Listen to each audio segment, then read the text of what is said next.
Good morning, everyone. We're about to bring you the latest COVID-19 UAE updates. However, if you found this podcast through an article, which so many of you are doing, please hit that subscribe button wherever you get your podcasts so you can get your Dubai news daily.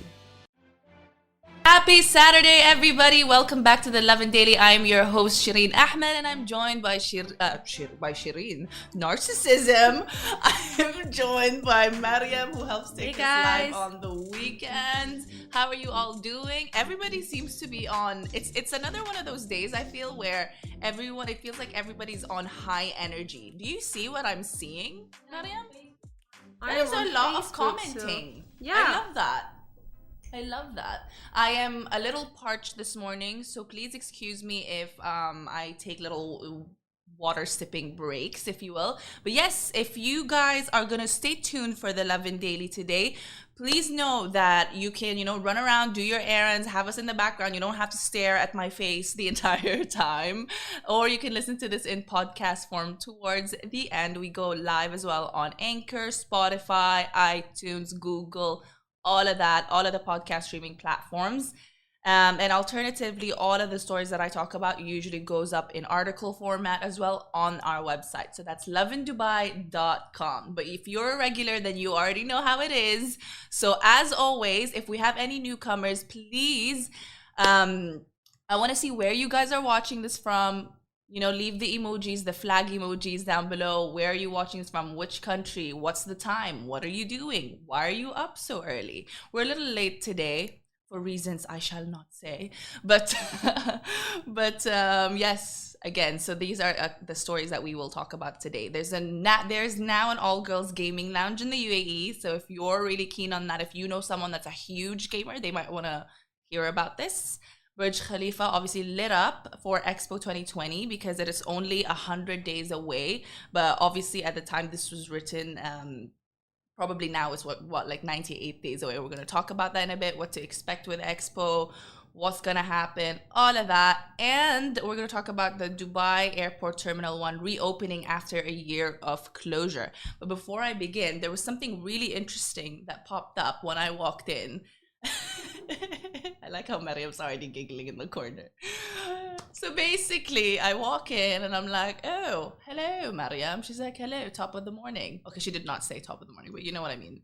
And she started going on about this thing that she read. Mariam, please tell us about it, because I think it's a pretty interesting thing that has just come up again. Although it has nothing to do with Dubai, just FYI. Yeah, it has nothing to do. Hey guys, good morning. It has nothing to do with Dubai. Unfortunately, in my home country, which is like Egypt, we are, as a hijabis, since you guys can't see me, I'm a hijabi.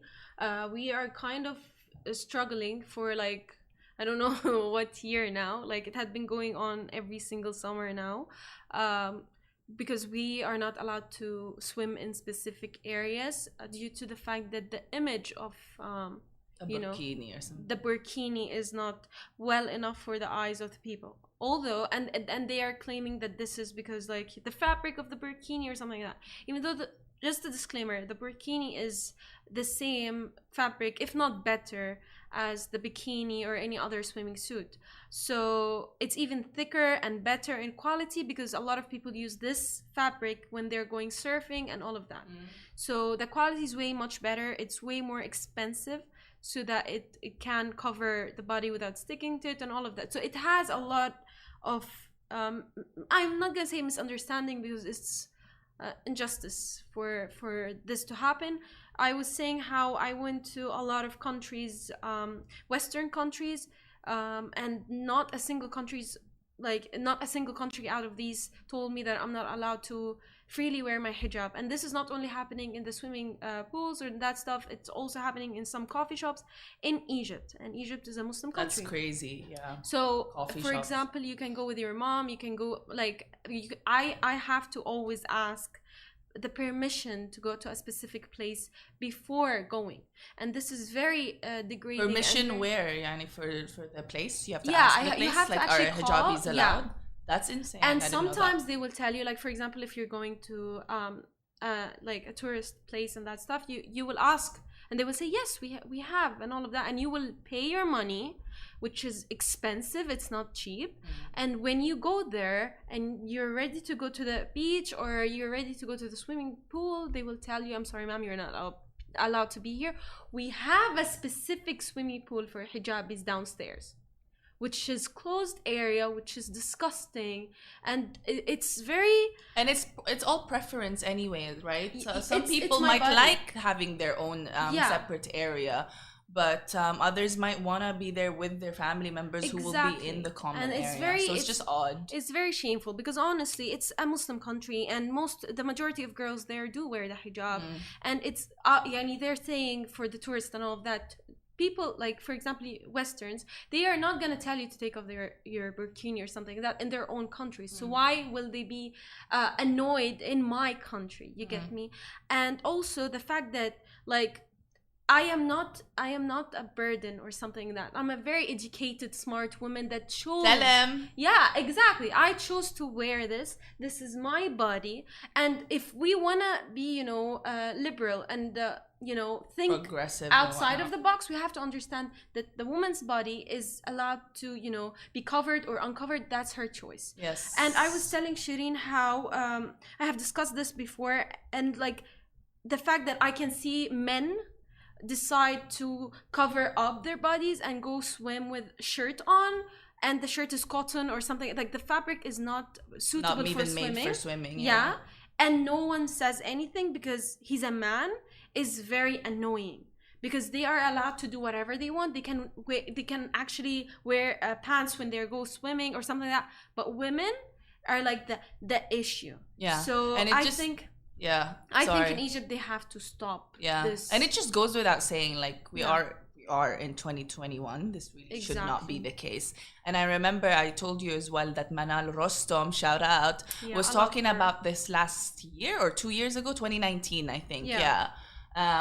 And didn't they? What was it? It was a hotel or a resort somewhere in Egypt. It had been happening. I think Islamia, I think her name is also, she's a convert to Islam, and she spoke about this. I actually cried when I heard And her. they experienced this, yeah. and it was it was widely discussed, and I thought changes were already made, but I guess some places are still sticking to that whole A narrative lot of places, a lot yeah. of places. This happened, I think, did this happen in Bahrain once? I'm trying to remember. Yeah, I think this happened in Bahrain once, and that caused like a huge rift. And I mean, it led to the apology of The government? of the resort, because it was not government mandated at all. Again, it's a Muslim country, right? You cannot. Yeah. Certain beach resorts might have like their specifics, but they quickly retracted. So that's insane, and that's still happening, and we hope to see changes regarding that. And tying that into our first story, interestingly enough, about there now being an all-girls gaming lounge in the UAE, I think this is again really, really awesome, because and Mariam made this really, really good point earlier of like the stereotypes, the heavy stereotypes that that divide women and men most of the time. Like we get it, okay, obviously females, males, different completely, body anatomy, whatnot, certain things. There are scientific proof regarding this. However, not so much with interest. I mean, maybe with some interest, but I mean, we can, for example, like the things that are generally associated to be men's or boys' interests. So gaming, for example, is one. There's a huge gaming community here in the UAE, and now there's a space for them to go and socialize, meet other people, compete, if that's your thing. I personally, my gaming goes as far as Sims 1 and Sims 2. Like I'm old in these streets. It was a very, was a very, good oh game. my God, I still wish I had my PC right now so that I could play it, because it hits different. I wouldn't know how to feel playing that on a MacBook now. I feel like it doesn't feel It's right. a disaster. I tried Right? it. It's not good. It's not the Nah, same. Nah. But yes, so all girls gaming lounge. It's called the Squad Core Gaming Lounge, and it's located in Abu Dhabi. If you guys were interested, they have all sorts of games. The couches, the space is amazing. The headphones, they're called HyperX headphones. I guess you gamers will know if this is a big deal. I'm just like, I'm hyping this up because I feel like it's awesome anyway. For me personally, I like we discussed preference earlier. I personally prefer, for example, going to a ladies only gym, just because sometimes you trust the environment of women on your own, and some people might not be comfortable walking into a space where it's the majority is men, right? So this is super awesome. Huge TV screens, they've got couches, gaming sections, they even host monthly tournaments if you're into that sort of a thing. And they have plenty of board game options too. So I feel like this is such an interesting way to spice up your weekend with your girls or your family members. Or imagine Eid. I don't know if they'd be open during Eid, but Eid with family, like for like 2-3 hours, all the cousins go to the gamers cool. lounge. Fun. Yeah. I wish we had this in Bahrain or in Dubai, because like I said, at the moment it's in Abu Dhabi. And it's inside the Abu Dhabi Ladies Club. Then they're open every day from 10 a.m. to 9 p.m. This is not sponsored. I just saw their account online, and I thought, how interesting, how cool. This type of thing makes me want to, go and try out gaming, because if like other women are doing it too, I'm like, I would want to learn from them. Let's break stereotypes. Cool. Yes, it's super cool. Right? Are you a gamer, Mariam? Are any of you guys gamers? What are your favorite games? I've heard of, what's that game that everybody's talking about? Among Us, PUBG. Yes, Among Us. Yes. Among Us is very cool. Personally, I'm not a gamer. I like watching gamers play. They get so intense. It's so funny, and especially when they're playing with their friends. And they fight, and it's so cute. So because my parents it's so cute when they fight. Girl, it's a long story, but like I'm not allowed to have a PC now, or not the PC. What do you call it? A PlayStation. Are you serious? Yeah. Why were you banned from a PC? Because I'm easily distracted. I won't study. But now I'm a graduate, and I'm a working woman. So you're a working woman. You're a strong, independent woman. You can play your PS4. Exactly. So no, now there's 5, but I'm waiting for it to actually get into the market. Like whenever I go ask about it, they're like, you have to wait and pre-order it. Still, the PS5. Yeah, it's crazy, girl. It does look awesome from what I saw. Yeah, like the games features. Also. But like what I'm saying is, it's amazing. A lot of girl gamers are really way better, especially in Saudi Arabia. Like it's there are a lot, huge gaming community in Saudi. I'm super excited for this. I really want to see, girls coming out and like playing and all of that. You go, girls. Right? Yep. And thank you to Fakhra Khalifa, who actually told The National that the idea for setting up this lounge came from her love of gaming. She used to play a lot with her brothers, and she then started pondering about like, what if she could meet up with other women and play like the games that she's playing. So that's really what pushed her to do it, as well as making it a point to socialize, meet new people who have the same interests. So it's super, super awesome. Shout out to you, Fakhra. That's amazing. Mm-hmm. And I can't wait to visit this. I really am making this a point, so that whenever I visit my friend Alan, shout out, I'm gonna definitely head to We're gonna go, girl. Right? I'm gonna come with you. Right? Yeah. Do they have Sims? Let me know. Just let me know. Lovin Extra is here. This is the new membership, and while absolutely nothing changes for our readers, extra members get access to premium content, exclusive competitions, and first look for tickets and access to the coolest events across the city, and Lovin merch. If you subscribe right now, a very cool Lovin Red Eco Water bottle will be delivered to you. All right. Next up, the Burj Khalifa lit up for the Expo 2020 that is only 100 days away, which like I said, it's probably 98 days away now, but don't take my word for it, or do take my word for it, or take the Lovin Dubai website's word for it. But yes, it lit up a couple of nights back, and it's super awesome because Emar, obviously, who helped develop obviously Burj Khalifa and all the other lot of the properties that we see here in Dubai are in tandem. They're in collaboration with Expo 2020 as the official partner for their catering and other things. So as we all know, the Expo is now going to run from October 1, 2021 to March 31, 2022. So that's 6 whole months of celebrating human innovation, diversity, culture, and a lot of the things that we will see. So like I said, they brought over a replica of Michelangelo for the Italian pavilion, for example. So that's super interesting. I myself am so curious because I've never heard of a World Expo. I know that this is a thing that takes place in different countries, right? And this is kind of Dubai's turn. But I'm really looking forward to seeing not just my own country's pavilions, but all the other countries. I know that for Egypt, for a fact, they brought in, of course, shout out one of the mummies, the mummies, the mummies now for the Mummy's Return, Part 8. I'm not sure if it was a replica they brought, but it's there, so that's super, super awesome. Again, to everybody that's watching, leave your flag emojis, let us know where you're from, and let us know if you're excited to see your country's pavilion. I'm so excited to see Philippines as well. I'm kind of hoping, I don't know if there will be food there, but can you imagine how awesome that would be? I would go for the food. Like kind of like a global village, but magnified. Global right? Village. Like I never go to Global Village for anything but the food. The pani puri.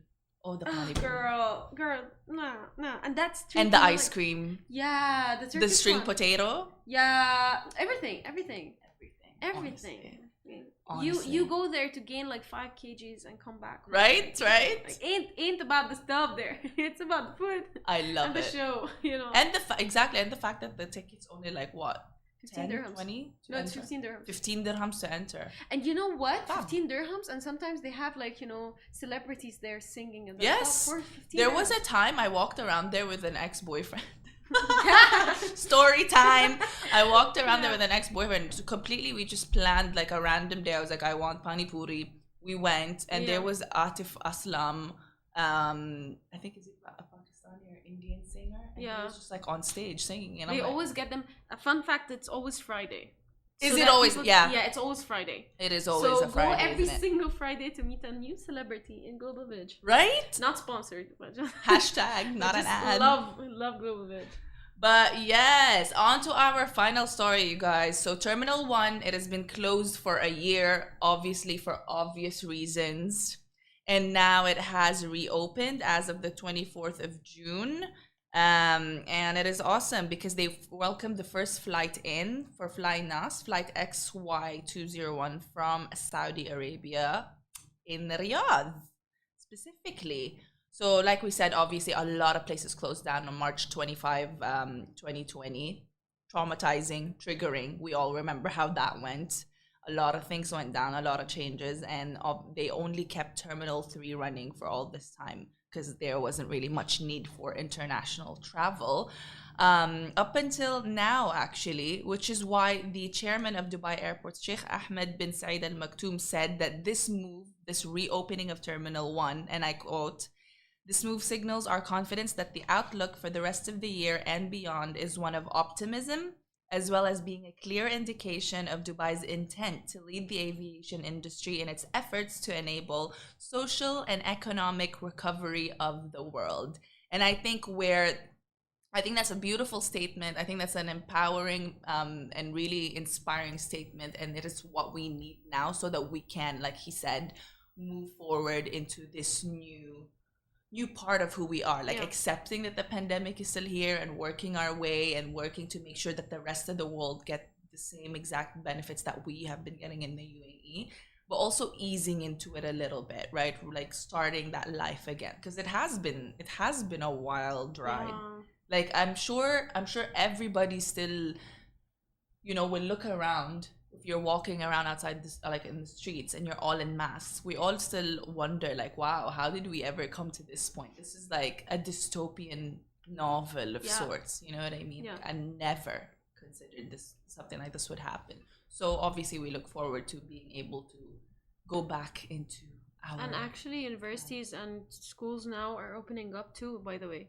Yeah. Like now my university sent out an email, even though I'm a graduate now, they sent out an email for their students saying that next year we're hoping and we're just making sure with the government that it's okay for students to be 100% on campus.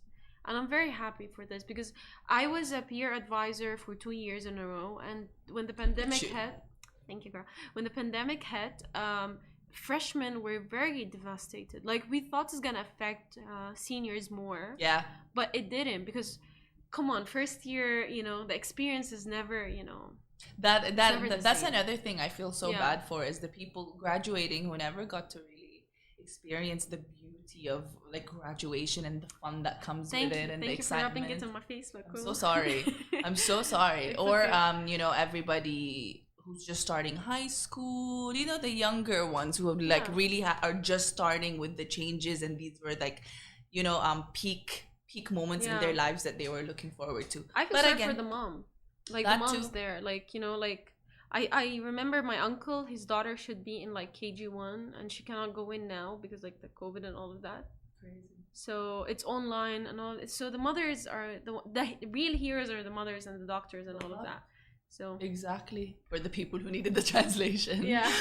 But anyway, yes, so Terminal 1 is open. We hope to recover in a much more rapid way, and for the rest of the world as well to recover from this. And on that note, I will leave you guys. Thank you so much for joining us today. Have a happy Saturday, everybody. And of course, Casey and Simran will be joining you guys at 8:30 tomorrow until Thursday, and you will see the amazing, the beautiful, extraordinary Mariam and myself next weekend. So thank you again for joining us. Have an awesome day. Bye. Bye. Guys, that is a wrap for the Lovin Daily. We are back same time, same place every weekday morning. And of course, don't miss the Lovin Show every Tuesday where I chat with Dubai personalities. Don't forget to hit that subscribe button and have a great day.